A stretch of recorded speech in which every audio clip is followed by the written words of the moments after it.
AP deputy CM పవన్‌లో గొప్ప సమైక్యతా భావం ఉంటుంది. ముఖ్యంగా దేశ అభిమానం కనిపిస్తుంది.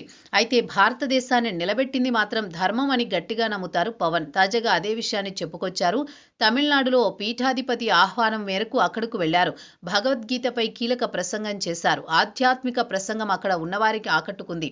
ఎంతో ఆలోచింపజేసింది. 2024 ఎన్నికలకు ముందు తన సంక్లిష్ట పరిస్థితులను ఎదుర్కొన్నానని, కానీ లోక కళ్యాణార్థం ఏపీ ప్రజల కోసం ధర్మం వైపు నిలబడ్డానని గుర్తు చేసుకున్నారు పవన్.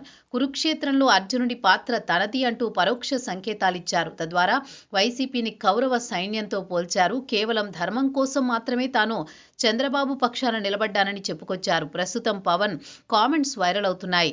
ప్రత్యేక ఆహ్వానంతో కర్ణాటకలోని ఉడిపి పర్యాయ పుట్టేగా శ్రీకృష్ణ మఠం నిర్వహించిన బృహత్ గీతోత్సవ మహోత్సవంలో మఠాధిపతి సుగుణేంద్ర తీర్థస్వామి ఆహ్వానం మేరకు పవన్ అక్కడికి వెళ్లారు. ఈ సందర్భంగా భగవద్గీత గురించి పవన్ ఆధ్యాత్మిక ప్రసంగం చేశారు. అది అందరినీ ఆకట్టుకుంది. గీతా బోధన చేసిన శ్రీకృష్ణుడు అర్జునుడికి చాలా రకాల సందిగ్ధతలు తొలగించారని, తనకు వ్యక్తిగత లాభ నష్టాల కంటే రాష్ట్ర ప్రజల సమగ్ర మేలు ప్రధానమని భావించి 2024 ఎన్నికలకు ముందు నిర్ణయం తీసుకున్నట్లు తెలిపారు. కేవలం 21 అసెంబ్లీ సీట్లకే పరిమితమై పోటీ చేయాల్సి వచ్చింది అందుకేనని చెప్పుకొచ్చారు. భగవద్గీత అనేది పూజా గదిలో పెట్టుకునేది కాదని, ప్రతి మనిషి జీవితానికి పనికివచ్చే గొప్ప జీవిత సారమని పవన్ అన్నారు.